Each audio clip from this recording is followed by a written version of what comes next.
تبسم للحياة تساءل قل أين الطريق لا تحزن تفاءل هو الله يرضيك تبسم. Bismillahirrahmanirrahim. Assalamualaikum warahmatullahi wabarakatuh. Waalaikumsalam warahmatullahi wabarakatuh.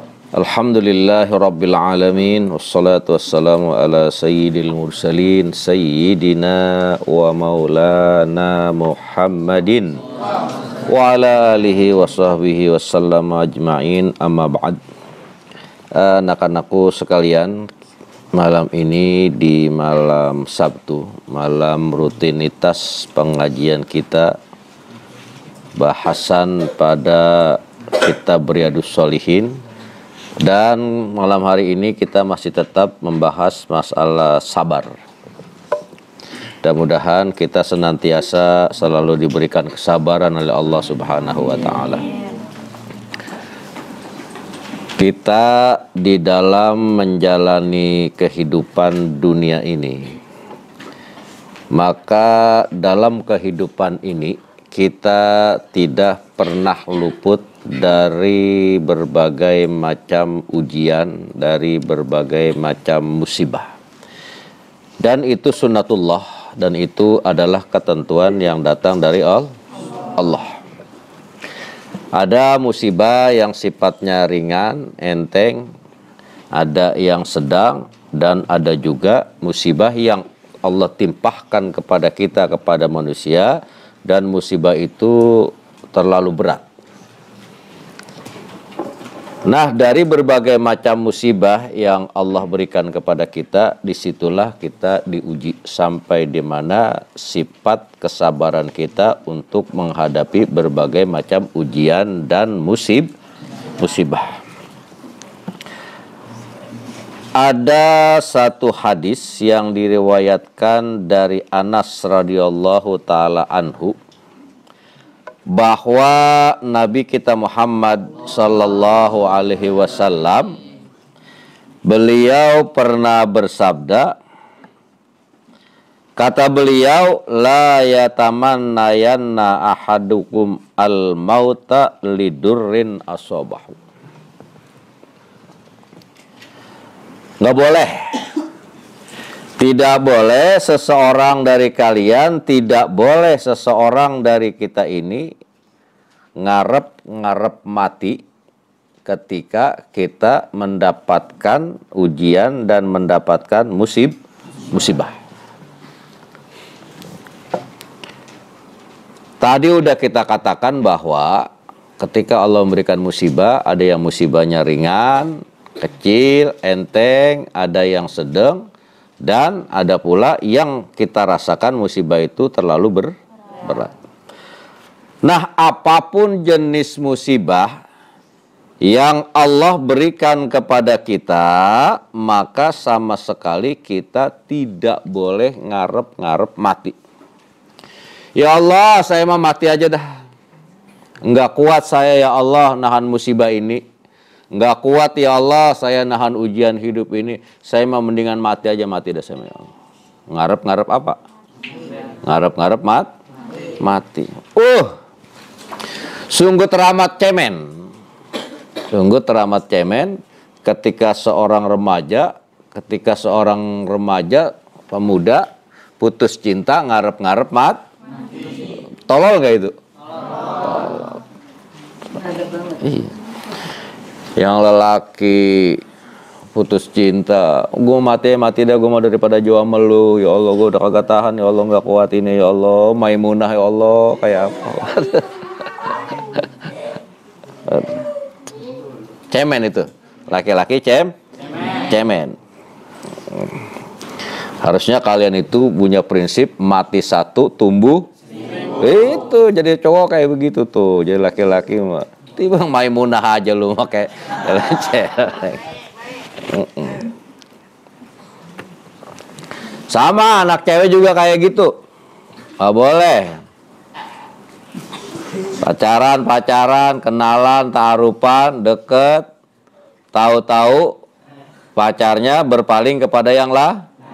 Oh ya Allah, gue mau daripada jauh sama dia, gue mau daripada putus sama dia, mati aja gue mau, ya Allah mati. Ya Allah, apa boleh? Dia banget dia.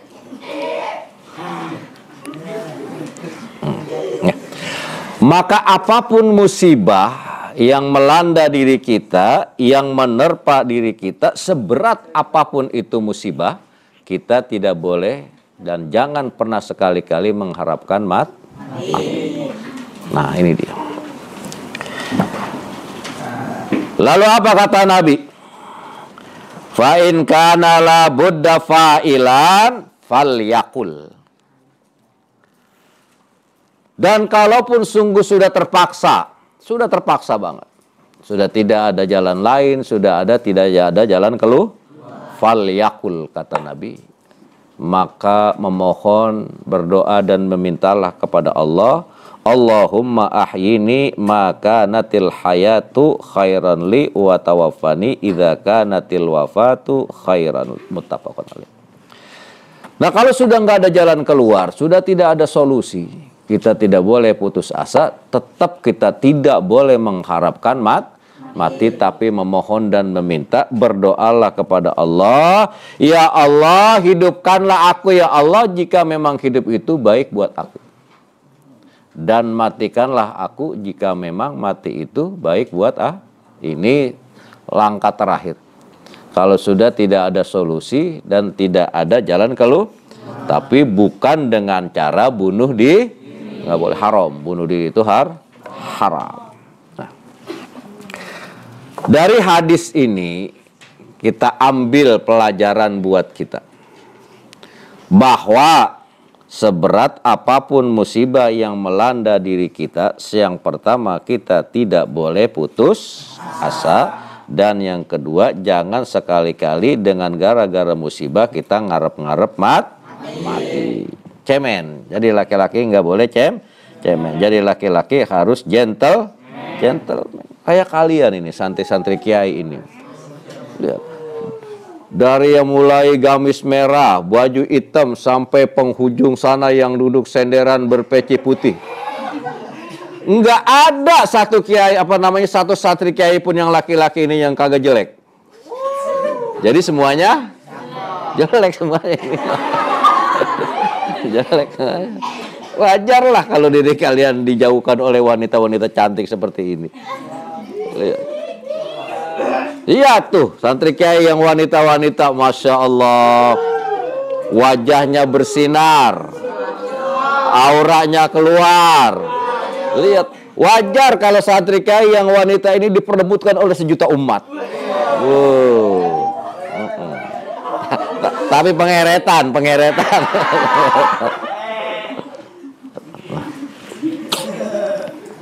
Nah, apapun kendala kehidupan kita, apapun musibah yang melanda diri kita, jangan pernah berharap-harap kita mati disebabkan barangkali kita tidak sanggup menghadapi musibah. Mintalah kepada Allah, ya Allah hidupkan kami jika hidup itu baik buat kami, dan matikanlah kami kalau memang mati itu baik buat kami. Itulah doa terakhir yang diajarkan oleh Nabi kalau kita menghadapi musibah yang terlalu berat.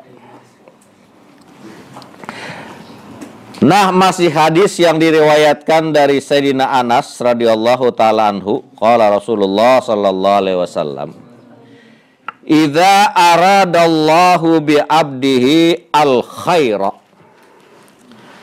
aggala lahul uqubata fid dunya." Kata Nabi, ketika Allah Subhanahu wa taala menginginkan kebaikan terhadap hambanya, ketika Allah Subhanahu wa taala menginginkan kebaikan buat diri kita. Ini menandakan Allah sayang sama kita. Ajjalalahul uqubata fid dunya. Allah akan menyegerakan ukubnya. Allah akan menyegerakan ukubatnya di dunia. Entah ketika kita melakukan kesalahan kepada Allah, kita melakukan perbuatan salah. Kita melakukan perbuatan yang menimbulkan dosa. Udah. Nah, karena Allah itu sayang sama kita, Allah dan Allah menginginkan kebaikan buat kita, ajjalalahul uqubah fid dunya. Allah akan menyegerakan balasannya, ukubatnya saat kita masih hidup di dunia. Kenapa demikian? Agar nanti di akhirat kita udah nggak kena ukubat lagi. Akan di akhirat nanti kita tidak akan pernah kena siksa lagi. Jadi didahulukan dari perbuatan-perbuatan dosa yang kita lakukan di dunia, kita langsung diikob saat masuk hidup dunia dengan tujuan nanti di akhirat udah nggak kena lagi. Nah, ketika kalian melakukan perbuatan salah, ketika kalian melakukan perbuatan dosa, nah kemudian kalian nggak diapa-apain sama Allah, nggak langsung diikob sama Allah saat hidup di dunia. Apa kata Nabi? Wa idza aradallahu bi'abdihi asyarra amsaka anhu bidzambihi hatta yuwafiya bihi yaumal qiyamah. Dan ketika Allah Subhanahu wa taala menginginkan keburukan kepada hambanya, ketika Allah Subhanahu wa taala menginginkan keburukan kepada hambanya, kepada kita, amsaka anhu bidzambihi hatta yuwafiya bihi yaumal qiyamah. Ama Allah didiamin aja. Gak dikasih ukubat di dunia, gak dikasih ikob di dunia, diamin aja. Itu si A melakukan dosa, dia kagak sholat, dia kagak jamaah, dia kagak ngaji, dia kagak belajar, didiamin aja sama Allah. Gak dikasih ukab, gak dikasih ikob sama Allah, gak dikasih ukubat, didiamin aja. Hatta yuwafiya bihi yaumal qiyamah. Nanti tapi di hari kiamat, orang-orang yang gak ibadah sama Allah, orang-orang yang gak melaksanakan sholat, mereka yang saat menuntut ilmu mereka gak mau nuntut ilmu, tidak mau memperbaiki dirinya, nah, nanti di akhirat akan kena azabnya. Nanti di akhirat barulah akan kena balasannya. Di dunia didiemin aja. Makanya kalian nih, oke, khawatir sama kalian semuanya ini. Apakah kalian termasuk orang yang diinginkan kebaikan? Allah menginginkan kebaikan buat kalian atau Allah menginginkan keburukan buat kalian? Nah, ketika kalian gak ibadah, kalian gak melakukan ibadah, kemudian kalian dikasih meriang, kasih sakit, kasih demam. Kalau sakit gigi itu biasanya orang jatuh cinta itu sakit gigi itu. Lebih baik sakit daripada putus. Kalau gue mendingan putus cinta daripada sakit gigi. Kalau main sakitnya minta ampun, sakit gigi mah. Udah gitu nggak ada yang bawain jeruk lagi sakit gigi mah. Nah, ketika Allah Subhanahu wa taala menginginkan kepada hambanya kebaikan, kemudian hambanya itu melakukan salah, melakukan dosa, melanggar hukum Allah, itu di dunia langsung dikasih ukubannya. Dengan apa? Dengan nanti di akhirat udah nggak kenal lagi. Tapi ketika Allah Subhanahu wa taala menginginkan keburukan kepada seorang hamba, kepada kita, kemudian kita melakukan dosa dan kesalahan, sama Allah dibiarin aja. Lu mau sholat kayak, lu mau enggak kayak, lu mau jamaah kayak, lu mau ngaji, apapun. Udah. Didiamin sama Allah. Sampai nunggu nanti datangnya hari kiamat. Yaumala yanfa'u malum malu wala ban. Saat itu harta, anak udah nggak ada apa lagi. Udah nggak manfaat lagi. Nggak ada yang bisa nolong.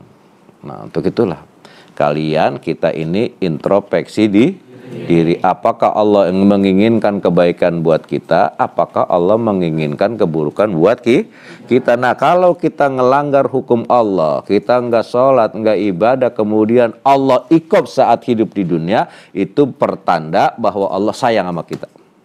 Jangan sampai mengalami siksa di akhir.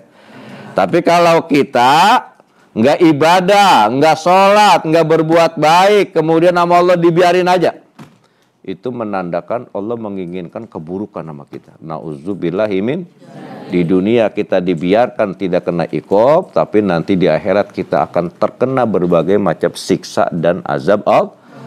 Nah, dari dua hadis yang kita kaji pada malam hari ini, yang pertama, kunci keselamatan manusia itu tidak lain adalah sabar. Nggak ada lagi sabar, dan sabar.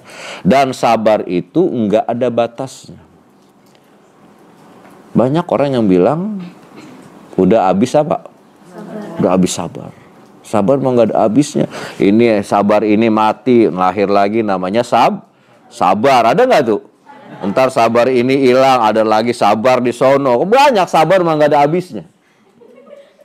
Nah, sabar, dan sabar. Bahwa hidup kita di dunia ini muter apa enggak? Muter. Dunia itu berputar. Kalau kalian perhatikan dah. Kalian perhatikan ban roda. Roda itu ketika kita pakai motor itu bannya muter enggak? Muter. Ada pintilnya tuh. Ada. Nah, saat bannya muter, pintilnya kadang di bawah, kadang di tengah, kadang di atas. Itulah kehidupan kita. Karena kita hidup di dunia ini, kadang rasanya nyaman banget hidup di dunia ini. Enak banget. Tapi kadang-kadang juga enggak nyaman. Kadang tenang, kadang geli. Itulah kondisi kita pada saat kita hidup di mana? Di dunia. Nah, ketika kita mendapatkan berbagai macam ujian, cobaan, musibah dalam kehidupan ini, maka kuncinya untuk meraih kemenangan adalah sabar. Innallaha ma'as sabirin. Sungguh pertolongan Allah itu akan datang buat orang-orang yang sabar. Nah, itulah.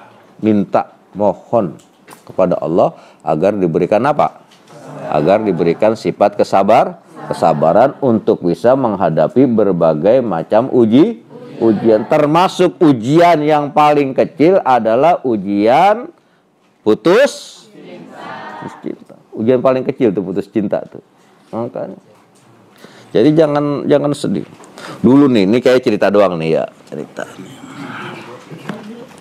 Ini di Bogor. Itu di Bogor sama pesantren kayak di Alihya juga. Santrinya ada putra, ada putri. Udah.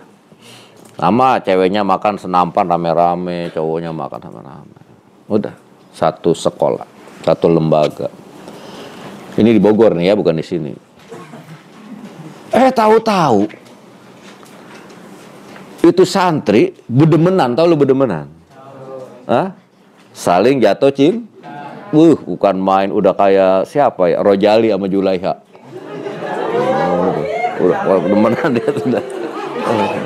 Iya.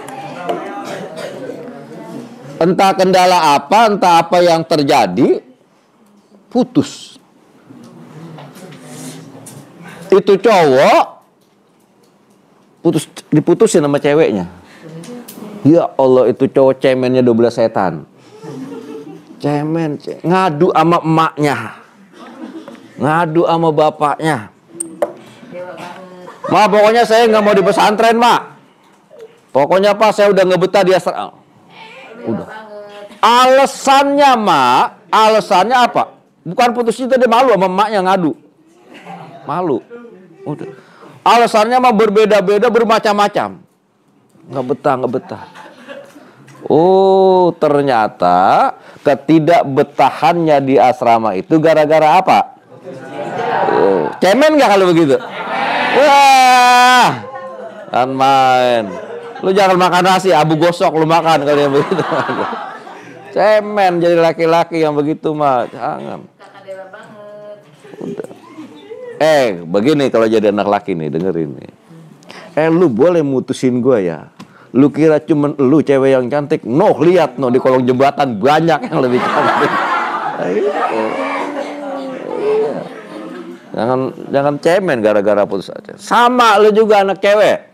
Jangan. Misalnya lu diputusin nih sama anak cowok nih. Udah santai aja. Pasti Allah ganti akan yang lebih bagus dari yang lu diputusin tuh. Iya, tenang aja. Siapa nih gua kasih contoh nih ya? Marco. Hah? Siapa nih ya? Dewa. Itu namanya Dewa. Ini contoh doang, bukan beneran. Contoh. Karena asal gue lihat yang nunduk dia orangnya. Wah, si Caca nunduk. Apa dia nunduk? Nah, misal ini, Mak. Kalau satu di antara kalian. Kalian satu saat, katakanlah entah itu cinta anjing apa cinta monyet, gue nggak paham berarti ya. Udah. Satu saat sedang bahagianya kalian. Indah, segala-galanya semangat. Pokoknya indah aja dari asrama. Udah. Nah, keindahan yang kalian alami itu karena ada Dewo. Rasa betah di asrama, nggak pengen pulang, pokoknya asal duit habis mah tolong kirimin. Saya mah nggak mau pulang, saya mau betah banget udah di asrama. Gitu tuh, udah. Satu saat, satu ketika dan satu hari kalian terima japrian atau mungkin kalian terima sehelai kertas dari Dewa, datang dari Dewa. Apa katanya? Aku mohon maaf dari segala maaf. Mohon minta dimaafin bahwa hubungan kita sampai di sini saja. Udah. Apa dalam surat itu katanya? Tesisri, panta, apa lagi dah tuh yang pernah aku berikan kepadamu, anggap aja itu duitnya lawat. Selawatan. Dah. Nah, saat kalian mengalami musibah seperti itu, jangan frustasi. Jangan putus asa, jangan sedih. Udah, lu bayangin aja. Orang yang nyakitin lu, misalnya kan Dewa nih, Dewa nyakitin lu ya. Dewa apa Dewa namanya? Dewa pernah nyakitin, udah lu jangan bayangin wajah Dewa. Jangan. Asal ngeliat Dewa, ada kunyuk. Asal, tuh. Udah.